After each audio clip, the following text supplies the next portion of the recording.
We just bring it as an experience, and we assume, and the key word is assume, we assume that what we experience in the outside world is the truth.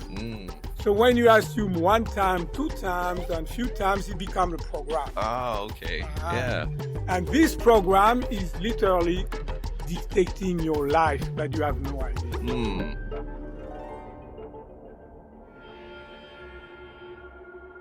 Oh, hello, and welcome back to Retrieving Sanity with your podcast host, Keegan, and this is your podcast for all mental health, addiction, recovery issues, and topics. And I've got some questions for you real quick.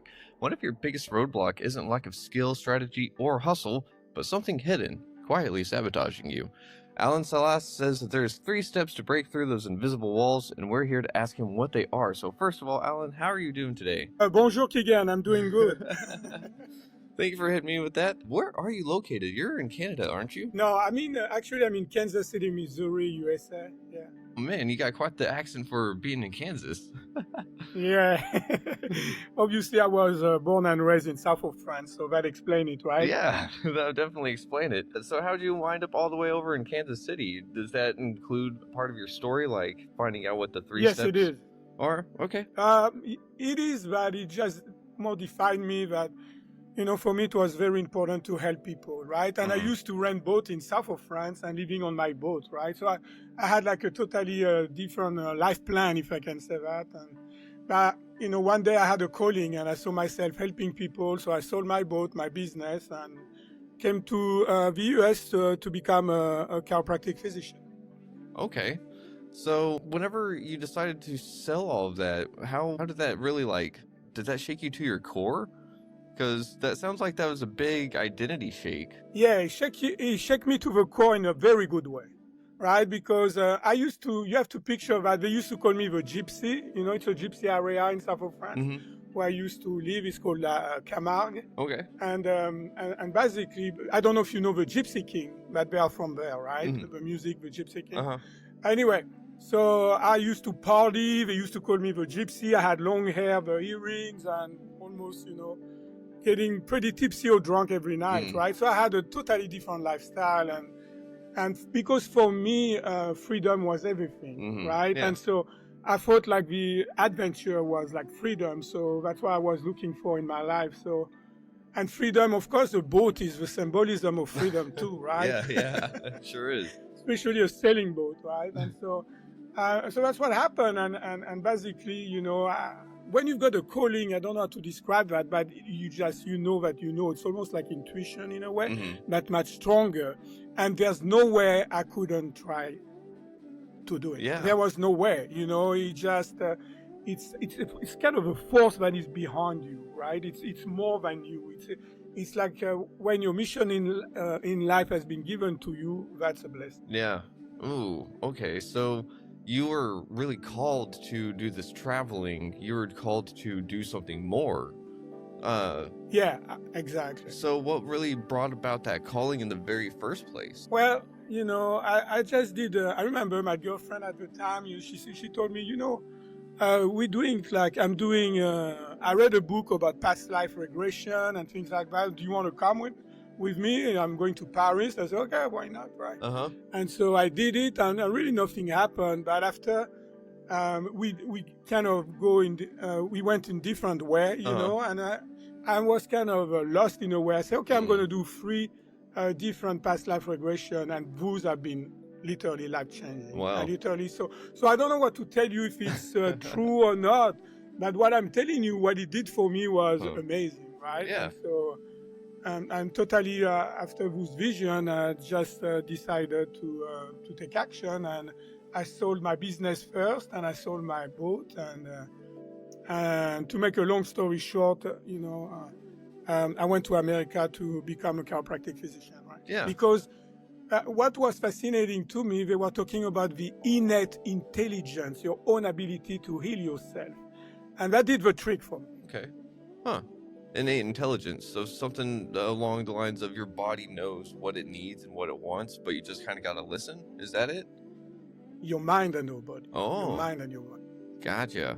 Huh. So what are the 3 steps that that you had come across that helped you find your success so well? Yeah, the main thing is like, if I may say a little bit, Yeah. what is the mind, right? Yeah. Because, we take that for granted. We think that, we know what the mind is. And when I'm figuring out, Keegan, there's few people who actually understand. It's not that it's complicated. It's like it's a knowledge that are not being spread out. Mm-hmm. Okay. Right? Yeah. And so basically, it's kind of like we live in two different worlds, in two different separate worlds, if I can say that, at the same time. Okay. So what do I mean by that? We've got all what we know, the outside world, right? And so it's called the conscious mind, basically, and it's your self-identity, who you think you are, Keegan, what define you, right? Yeah. But also, what you're aware of, right? How do you perceive your reality? So we perceive our reality from our thought. So we are aware of our thought, our emotion, our behavior, and action. So it's also our personality. So this is the conscious mind, right? Yeah. And after Keegan, we've got a different world, right? I mean, it's the inner world, right? And we don't really know what the heck is going on down there, right? Yeah. And so what it's called, we're going to call it the subconscious mind, right? And the subconscious mind record everything you have been doing in your life from age 0 to now, right? Also, it's where your skills as a podcaster and whatever in life, the skill that you need to do to know, in order to perform in life, right? They are stored in the subconscious mind. Everything in your body that happens automatically that you don't have to think about it, like your heartbeat, your breathing, your digestion, are coming from your subconscious mind. So I got really intrigued by that because, we always think the mind is the conscious mind, but when I start, and you can Google what I'm telling you, right? When I started to study that, I realized that actually only 5 or 10% of your mind is conscious. Therefore, 90 to 95% of your mind is subconscious. So I said, what the heck? That's crazy. Yeah. I mean, for me, it was like mind-blowing, if I can say that. Yeah. And so I started to dig a little bit more, and what I realized about the subconscious mind, the subconscious mind can be programmed. Okay. So what do I mean by that? Yeah. You, Keegan, have been programmed. I have been programmed. Everybody listening now to this program has been programmed. So there's, first of all, we can be programmed, like a little bit disclaimer here, we can be programmed at any time in our life. But the main and the core programming happen from age 0 to 7 years old. Okay. So what's happening during that time? Our brain waves are different. We're talking about theta wave, beta wave. So it's we like sponges, right? Yeah. Because what we see in the outside world, we just bring it as an experience, and we assume. And the key word is assume. We assume that what we experience in the outside world is the truth. So when you assume 1 time, 2 times, and few times, it becomes a program. Oh, okay. Yeah. And this program is literally dictating your life, but you have no idea. That actually makes a lot of sense, because one of the things that I've kind of come across in my healing journey is that the things that really trip me up are expectations. And I guess another word for expectation is to assume, right? So whenever my expectations don't go as I expect them to, it throws me for a real weird loop, And so I guess that would make sense with programming. If something doesn't go with the programming that I have, then it would make me feel like I'm all discombobulated, right?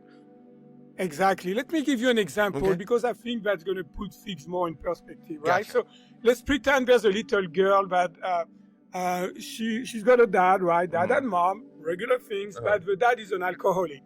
So every night he's drunk, he's coming home and beat up his wife. Yeah. So what do you think that little girl, when she grows up, is going to attract as a romantic relationship? What do you think? Probably an abusive partner. Exactly. Probably 80% to 90% of the people will agree with us, but let me go a little bit deeper into that, right? So now she's older, she's in that relationship, right? And if I ask her, by the way, do you enjoy to get beat up like your mom? So the conscious mind's going to say no, but the subconscious mind has been programmed as men are predators and women are prey. So how does it work? Let me play the role of a subconscious mind, right? So her subconscious mind say, because how she's going to pick up that guy, right? She's going to say, oh, can you come and beat me up, right? That's not really how it works. So that's why it's so insidious, right? It's so hidden. Yeah. And so that program, okay, so I'm her subconscious mind, right? And the subconscious mind's going to say, hey, look at this guy. He has been bullied and now he's a bully. He's got the predator program. You're going to fall in love with him, right? Because he's the perfect match for your programming. And now I'm going to be the role, I'm going to be the role of a subconscious mind of a guy. Okay. So the guy say, oh, look at that girl, right? She's got the programming, right? For her, it's important to be bullied, right, and abused. And we are a perfect match, so fall in love with her. And like we say, it takes two to tango or opposite attract. Yeah. And they're going to get involved together. They're going to fall in love. And so there's 3 different case scenarios that can happen, right? Case scenario number 1, she's going to marry the guy, right? And she can get stuck in an abusive relationship for the rest of her life. We all know, like the women get really beat up. She even called the cops and never pressed charges. And we say, why she's not doing that? Because of that programming of a predator and prey. That's why. It's not conscious. It's not that she does that on purpose in a conscious mind, but she has been programmed that way. Case scenario number 2, Keegan. Okay. So what can happen, it's like she's going to get with that guy, and after get tired of get beat up, right? And so find another guy, so lots of suffering, right? Maybe she's going to have few kids along the way, right? And after usually what they tell me, Dr. Salas, please don't tell me anything about men. I'm done with men. They are not good for me, right? It's kind of like, Keegan, there's a fire. You put your finger in the fire, you say, oh, it burns. You put your finger again, you say, it burns. Say, oh, I'm done. Okay, I understand. The fire, oh, men hurt me, right? Yeah. And so, but because, Keegan, as you know, we can heal from through our life experiences, right? So what may happen to her, if she heals from that, she's going to attract somebody that is totally different. Somebody that loves her truly, somebody that supports her, somebody that sees her as her equal, somebody that respected her. That's how you know you have been healing from that, right? And case scenario number 3, she can come to see me and we can totally change that programming very quickly. So I'll let you know which one you want to pick up, right? Yeah. So that is one of those things. A lot of people will find themselves in situations and they don't know why they're in there. And then people tell them, hey, you need to get out of it. And they're like, yeah, I do need to get out of it. But they can't get themselves out of it for some reason. And that would make sense that it's that subconscious programming. So how does someone start to, do you have to erase it before you can change it? Or do you change it on the go? How does it work? Exactly, and you make a very good point, Keegan, because what's happening is like, when we want to heal, transform ourselves and grow, what we're going to focus on, only on 5 or 10% of our mind, which are our subconscious mind. If you go to therapy, that's going to deal with your subconscious mind, right? And so I thought, why not bringing the subconscious mind to the party? Like that we can use 100% of your mind, right? Yeah. And so it's kind of, since we're talking about program, let's make the analogy of the computer and the mind. Okay. Right? Yeah. So, for example, the brain will be your hard drive, right? That's the physical aspect of it, Gotcha. right? Okay? Now, your software will be the subconscious mind. That's your programming, right? Okay. That's what runs the show in your computer, right? And after the output of your software, right, is your conscious mind. And after your behavior is reflected on the screen of life. So, for example, if you got a program in your computer, Keegan, that doesn't work for you, what are you going to do? You're going to delete it. Yeah. Step number 1 of the mind clearing. You delete what you don't want. You delete the program. And after you're going to go to the Play Store and pick up a program that works better for you, right? Yeah. So you download what you want. Instead, you don't have to find out what are those negative programming, right? Yeah. And after number 3, you want to make sure, remember the screen of life, you want to make sure you create that into your life. You want to make sure that it's manifested. Whatever you desire, you're going to express it in your life, because that's how we experience life. If you think, I want to start a business, and it stay in your mind, you never take action, Mm-hmm. right? It's going to be a fantasy in your mind. You're never going to learn the lesson that comes with taking action, Yeah. right? And so, and so that's why it's important to create. So number one, delete, download, and create. Ooh, okay. So is that the full 3 steps all together? Yes, sir. Oh, okay. So delete, download, and create. So deleting sounds fairly straightforward, right? You were just in there to get it out, but how do you get it out? If it's something that's been programmed and we don't know that it's there, how do we find out that it's there in the first place? Yeah, Keegan, I used to travel a lot when I was, with a boat rental business. During the winter, we go to the South Hemisphere.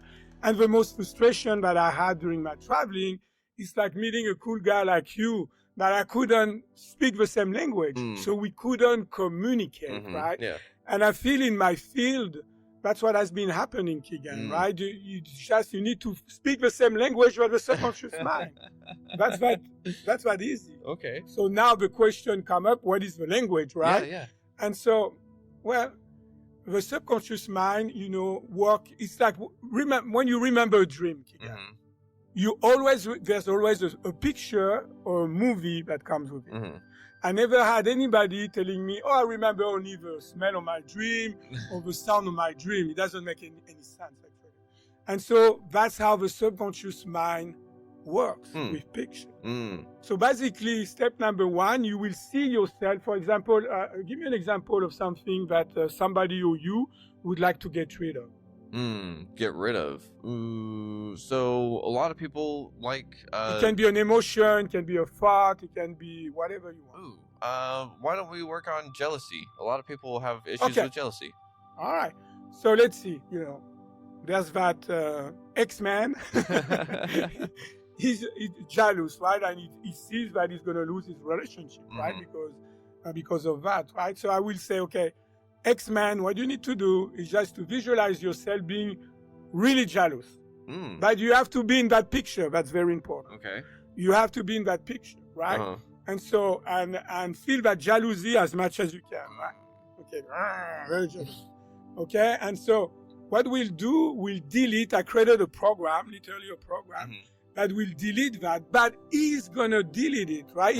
Because it's his picture, right? So the picture comes from the subconscious mind, representing what he doesn't like, him being jealous. And after, he will send that program into what I call the past you, which means him in the picture. So I will guide him how to send, we customize that program, right? And we delete that.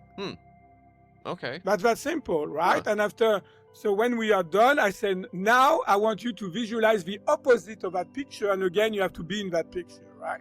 So that's going to be the download. So I created a different program, a download. And he's going to send that program. So I'm going to help him to customize to him, right? To that picture. And he's going to send to himself in that picture. And that's the download. And after we do the same with create. So take an action, just visualize, the best case scenario, right? The ideal outcome for you, right? Yeah. And so we'll do the same thing, right? That's simple, Keegan. Very simple. Okay, so, and you do this through versions of like talk therapy of sorts, is that correct? No. Nope. No. Because talk therapy will be only your conscious mind. I just ask him, look what I told you, right? You visualize you being jealous, you visualize the other picture, and you want to get your ideal outcome. There's no talk therapy. Yeah. Talking, some people, if they want to, but it's useless because it's going to be using only 5 or 10% of your mind power. So if you use 5 or 10% of your mind power to crack 90 to 95% of your mind power, I just say good luck. Fair. So it almost sounds like you're doing a form of hypnosis in a sense, right? It's not. It's not hypnosis because they are in the. It's more like a kind of visualization process, but with a download. Because if you do only visualization, it's gonna take lots of luck and lots of repetition. Here we don't do repetition. Okay. So you're saying that someone can get rid of something in almost one session with you in that sense? Well, what happened, for example, the jealousy things, when he looks at the picture, I will ask him, okay, give me a 1 to 10 how much you are jealous in that picture. Mm-hmm. You give me a 10 over 10, right? Yeah. At the end, actually, when we do delete, there's several steps, right? But when we do delete, in 5 or 10 minutes, it should be gone. The jealousy should be gone. Okay. So now being said, he can come back, right? Mm-hmm. And so they're going to tell me, oh, you know what, Dr. Salas, this came back. So I say, okay, no problem. Those are called resistance for healing. So you're going to write down the circumstances in which you were jealous, and we're going to reprogram that. That's that simple. Okay. We're going to apply the mind clearing, right, to this. Huh. But literally, when you involve delete things, in 5-10 minutes, they look at the picture, it's gone. All right. Okay. Oh. That's that quick. Yeah, so I see what you're saying. It's kind of like dealing with a root cause issue, in a sense. Have you used this to help people get over addictions and stuff like that too? I didn't have people with addiction. I've been losing successfully with weight loss, but I don't see, and PTSD, but I don't see addiction. Okay, what is the problem with addiction in a nutshell, right? I mean, in my view, that's what it is. Yeah. It's like, when trauma is too big, you cannot handle it, right?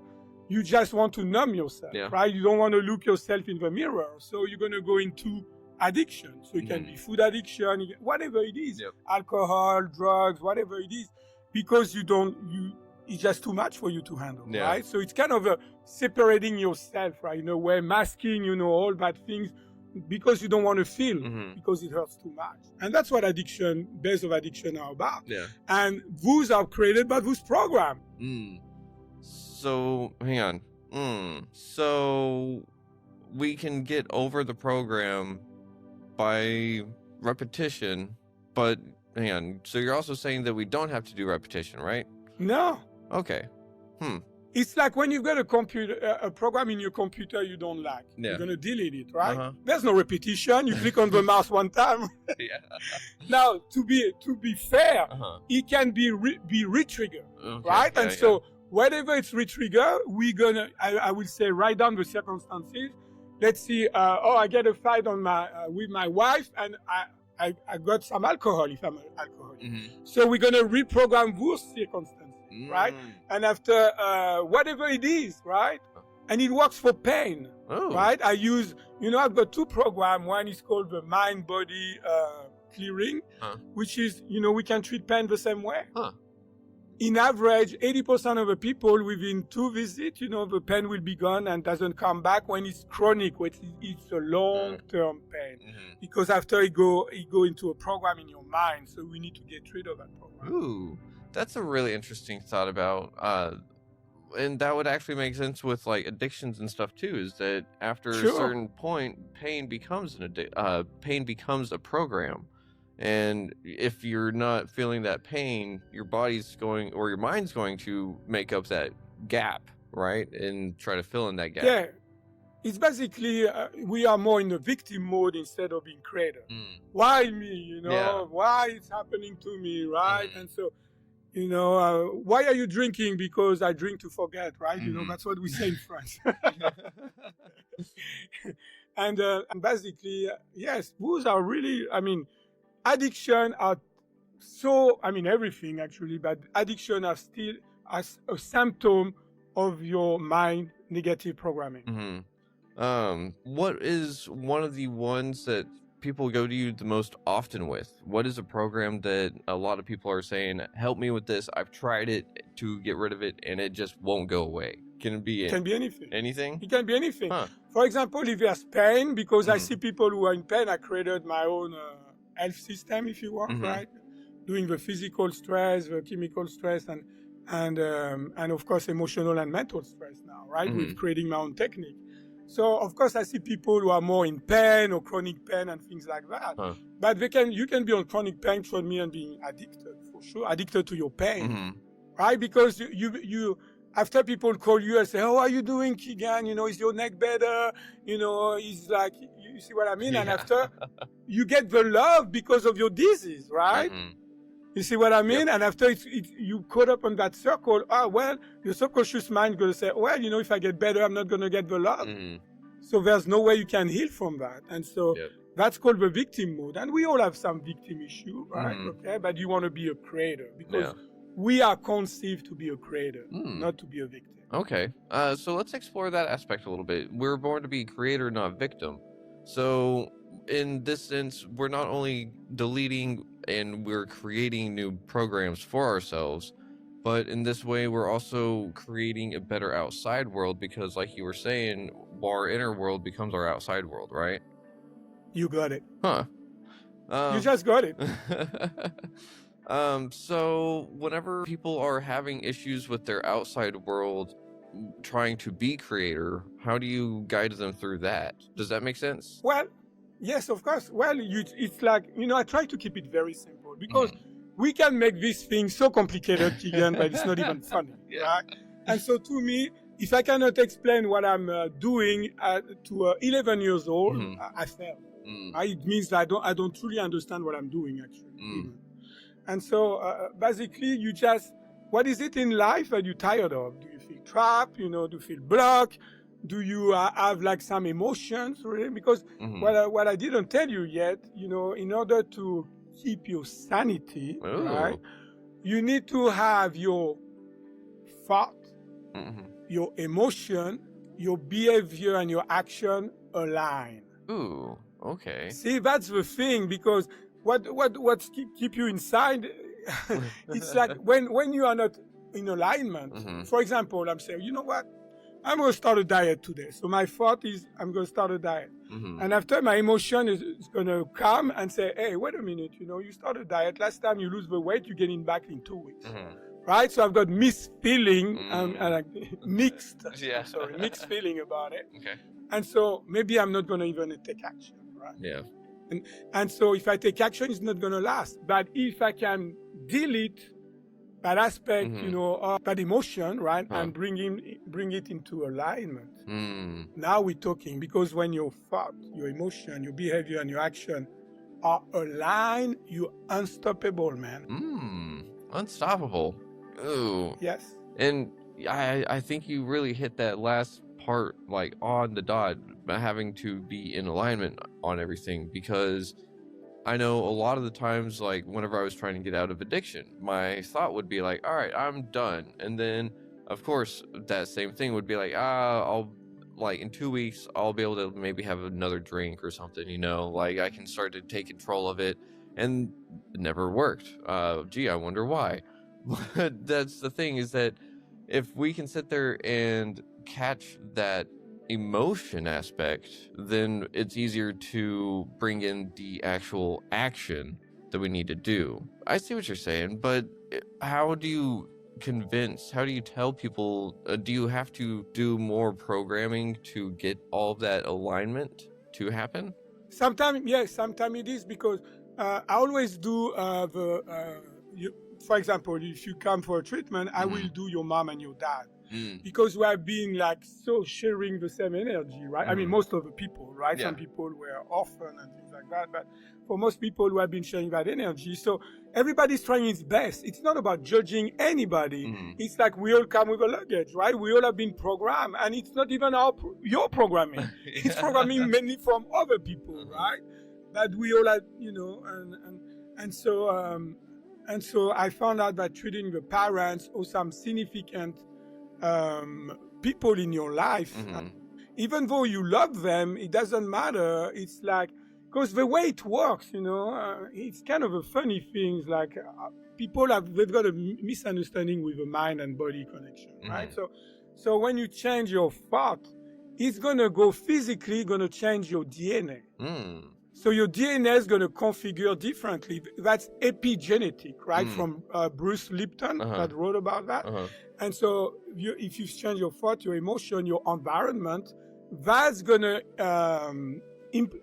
be implemented in your DNA, right? And so, for example, in case of generational trauma, right? What does it mean? What do I mean by that? Let's pretend like there's a grandma, had a kid, right? She had a daughter. Yeah.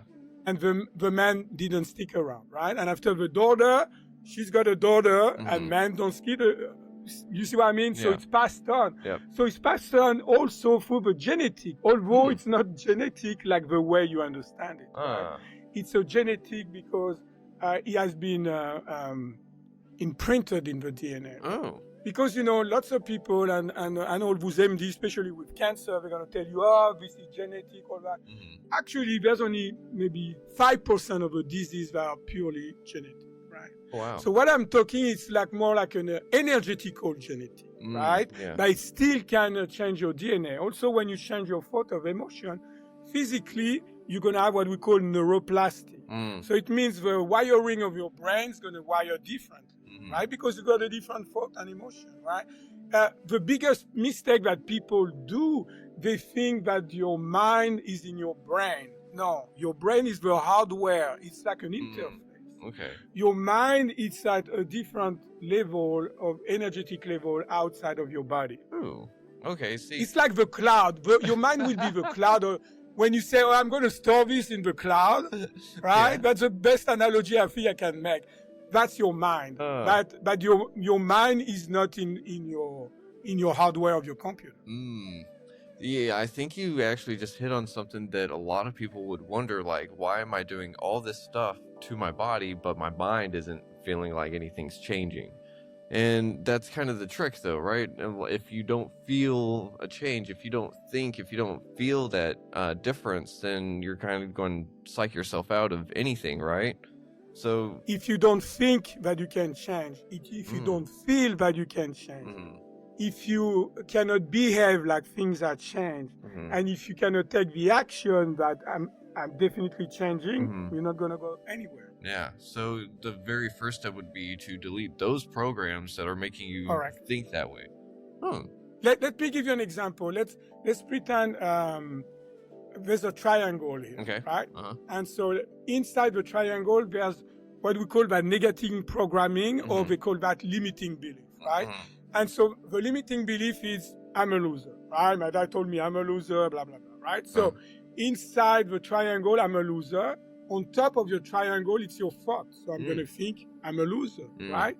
On the right side base of your triangle is going to be your emotion. So I'm going to feel I'm a loser. On the left side base of your triangle, it's your behavior. So I'm going to behave like a loser. So my action is going to reflect that behavior. So I'm going to have loser result. If I've got loser result, I'm going to feel even more I'm a loser. Yeah. Like a loser, right? I'm going to think, man, I knew I was a loser, but such a loser. And that's going to reinforce that loser program, right? I call that the subconscious stress loop. And we've got a ton of loop program running behind the scene in our subconscious. So it's kind of in a way, it's kind of in a way our past are defining our present and molding and shaping our future. Yeah. So it's our past that messes us up. Yeah, and that's why you needed to essentially deal with the influential people in your life whenever you're growing up early. Because those are the programs that are so deep in us that we don't know how they even got there in the first place. Yeah, and especially around like age 0 to 7, we are not, too aware of what's going on, right? Yeah, I hope so. Yeah, that's good. So we've got a little bit of a game to play if you want to try it real quick. Sure. Okay. And also, real quick, I did forget to ask, where can people find you at? Yeah, so you go to my website. It's called themindclearing.com, THE mindclearing.com. Okay. You go into contact, you're going to click on that, right? And there's a form that appears, or you've got my email, and you can email me because I will give you, like, I don't remember, it's 20 or 30% off, right, of the treatment, because we can talk about that things, that is life-changing, by the way, forever, but until you experience it. We say true knowledge is when you experience things, right? Like in addiction, they're going to take people who have been addicted before, right, in order to help over, because they know you can have a PhD on addiction and you have never been addicted. Who cares, right? You're going to be, as somebody who's an addict, you're going to be able to relate better to somebody that has been there and done that, of course. So that's the same thing, when you experience the work, you will understand how truly powerful it is, and how soon you can change your life and see results. Yeah. real quick, before we dive into the game show aspect, I wanted to ask you one more thing about, you said that there was something about being unstoppable once you're in an alignment. What is your story about being unstoppable? Where was your biggest, like, overcoming of an obstacle?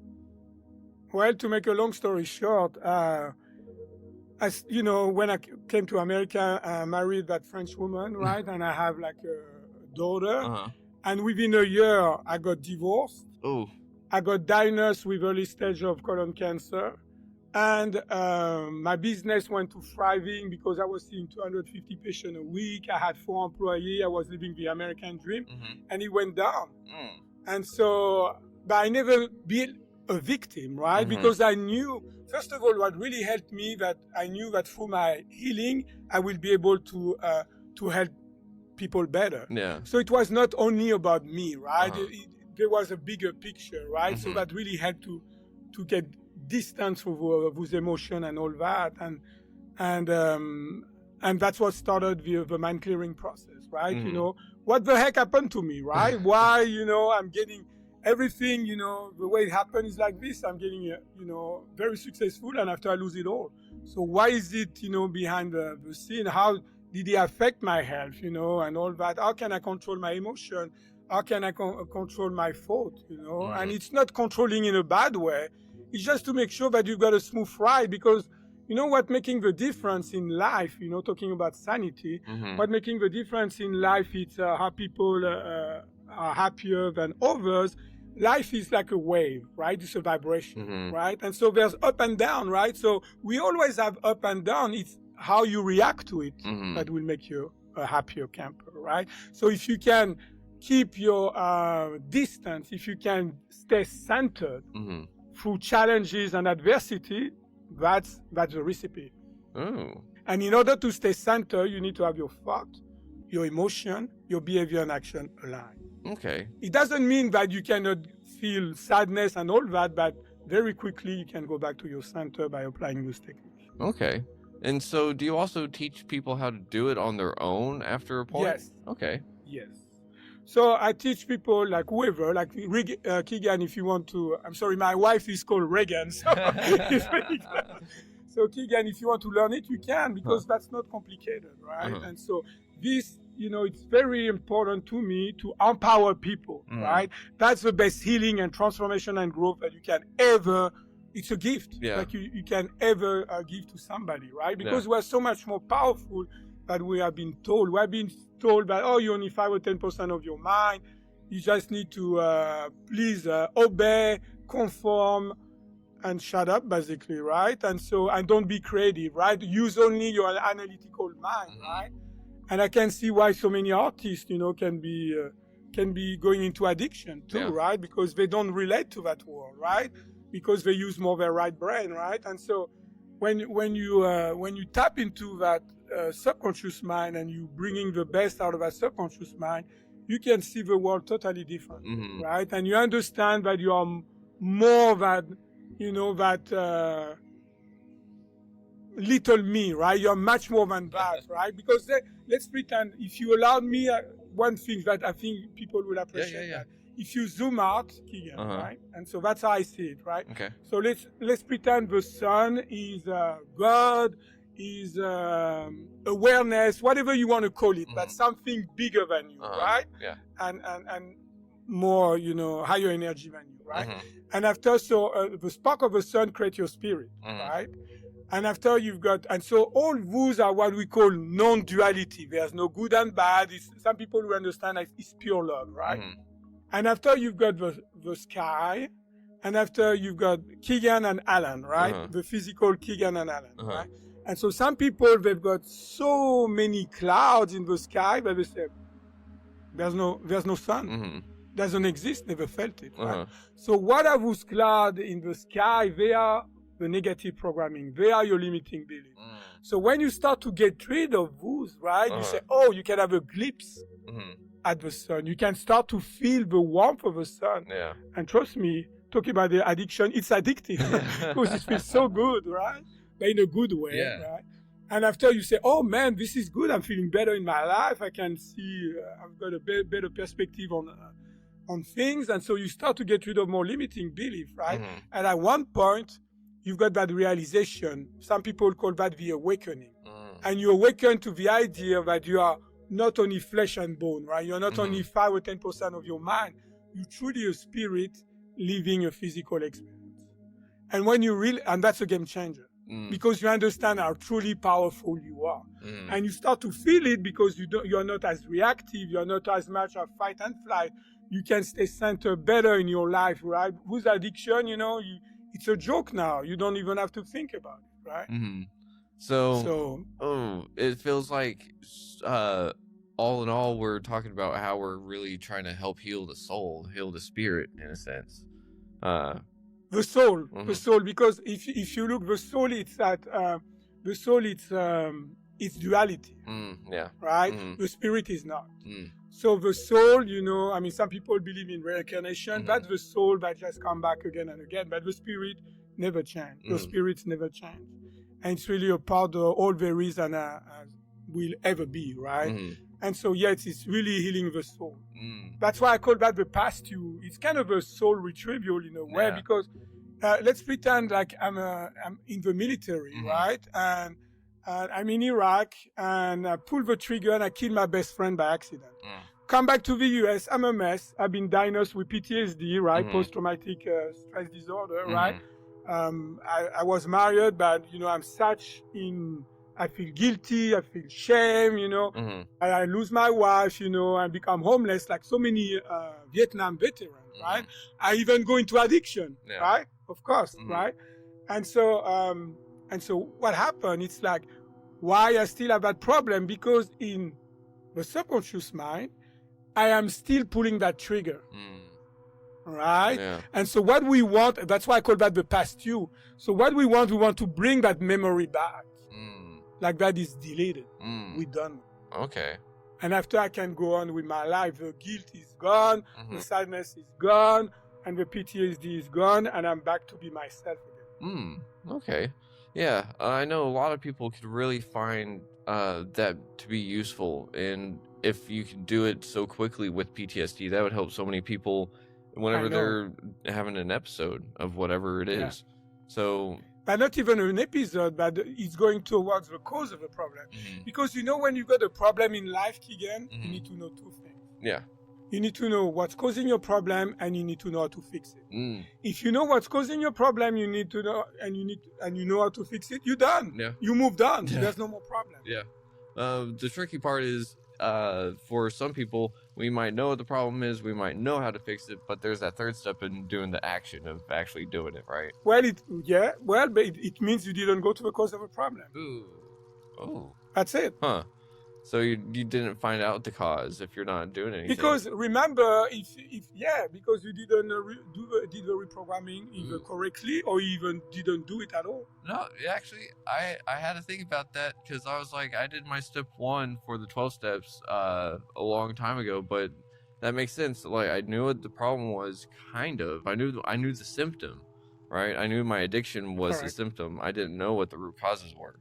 So. Yeah, because you knew intellectually, or you can assume, or you have been told by a therapist because of your dad, your mom, whatever. But still, the cause is still there. It's your programming. Yeah. If you cannot change that programming, you can know intellectually what it is. You see, that's the problem. Yeah. That's why I'm talking the same language, right? Yep. If you know, this is because my dad, blah, blah, blah, whatever, right? It's still intellectual. It's using 5 or 10% of your mind. Now, when you understand truly how the mind works and has been created a program, and until you get rid of that program, it's going to be very hard for you, to move on. Yeah.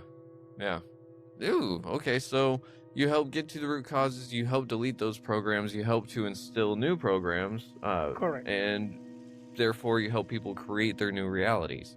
So. Yes, and there's a process for the creation, or the creation process, right?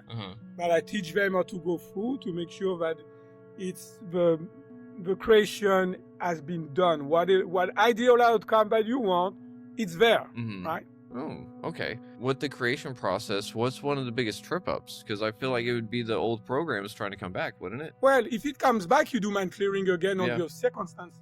You see what I Yeah, mean? yeah, I see what So you mean. it's question of time. It's Oh. question. All those triggers will be deleted, right? But also in order to make sure that you stay focused, because when you want to create, you can say, okay, all right, what I'm gonna do, my actions, I'm gonna sit on the sofa, I'm gonna wait for the weight loss to happen or whatever, right? And so you want to stay focused, and that's really very important. So they will visualize a little bit, like for a second, right? I mean, a minute.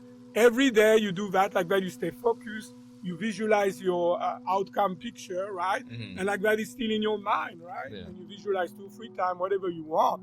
And like that you remain focused.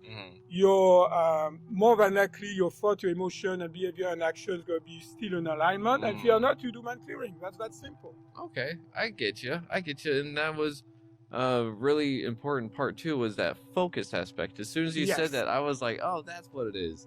Because as soon as I lose focus of what I'm trying to do that day or what I'm trying to do with my actions, then my brain will literally just go reaching for anything and everything that it wants to go do. So, and that's what's going to drive me back into old programming. Easy.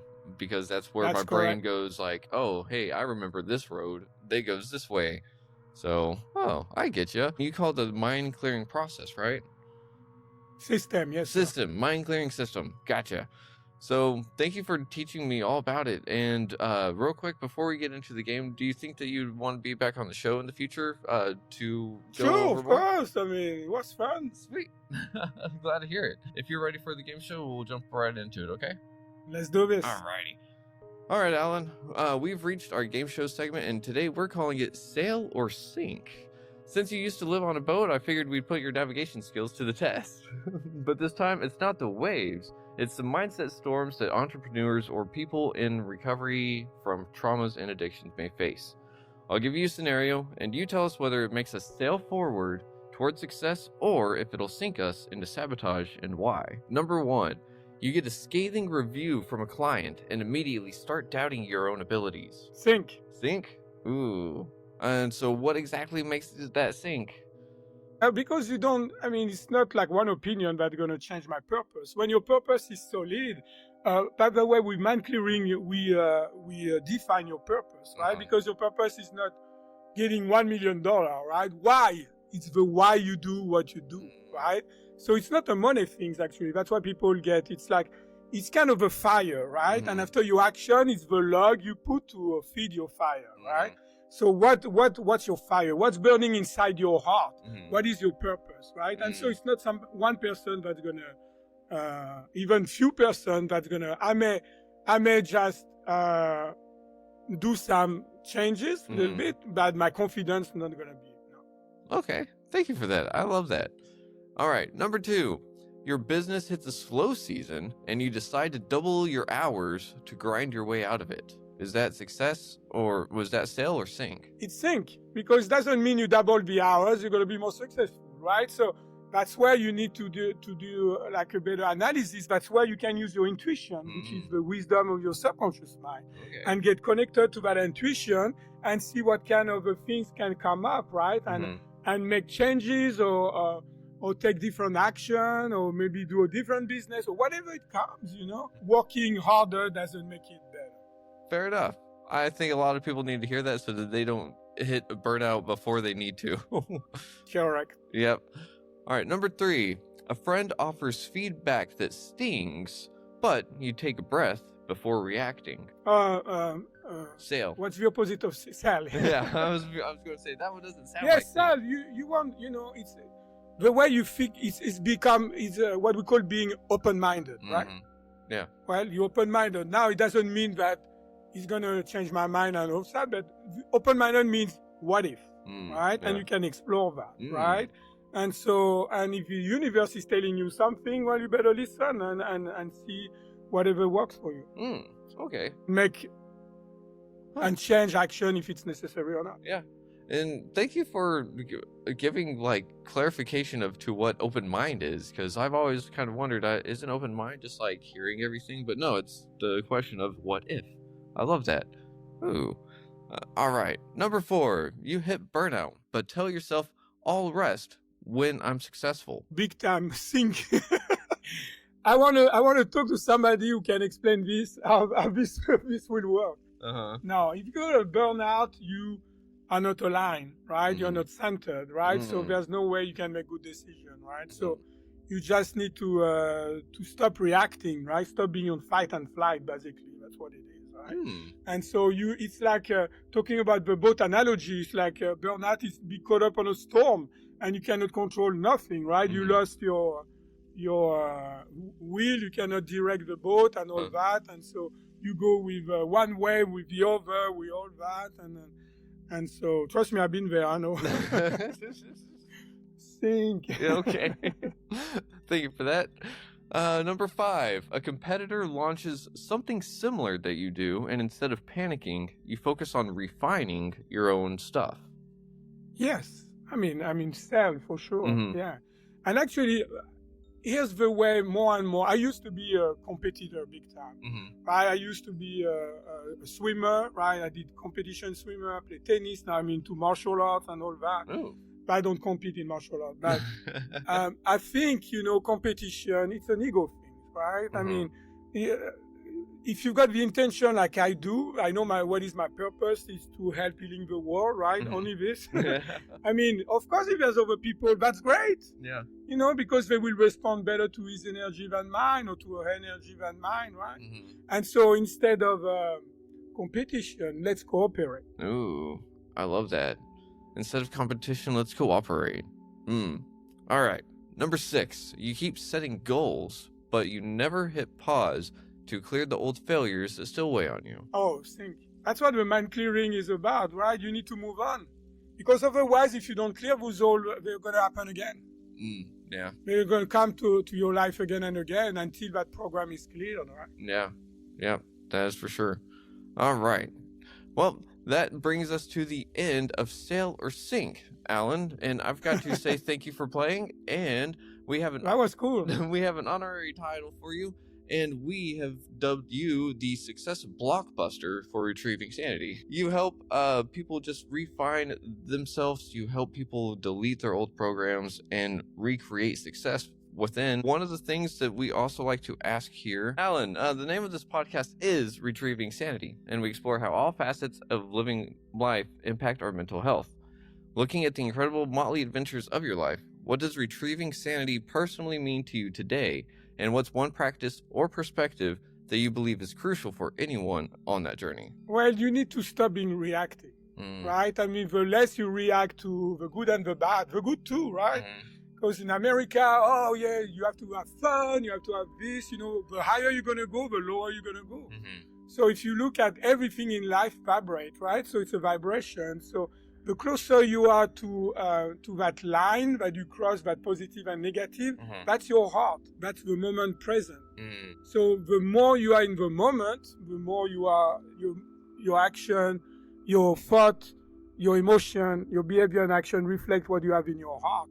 You are more in the present when you do that, right? And so when you are more in the present, you're more towards that line. So you don't vibrate with very high and very low.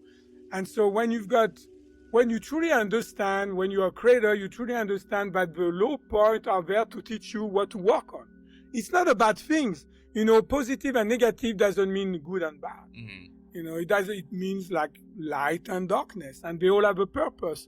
When there's a fruit that comes from the light, the fruit after goes down, goes into the darkness, and that's where the creation process happens. It gets all the mineral, the seed can feed off of the fruit, and become another tree that goes to the light.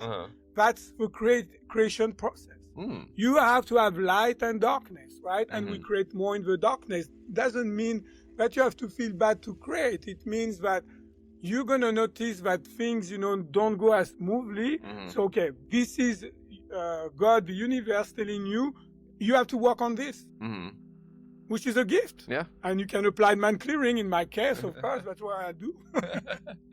That is awesome. And thank you for bringing that to light, quite literally, because whenever we're dealing with the darkness aspect, a lot of people think that it's nothing but doom and gloom, but it's not necessarily the case. Whenever we're dealing with something that we perceive as negative, that can be negative enough to say that that is a bad experience. That is something to take a look at and maybe find out what could be changed, right? To avoid that in the Yeah. future. And most people who are being very successful, that's what they got from the darkness. They understood, like, if you have a failure, right?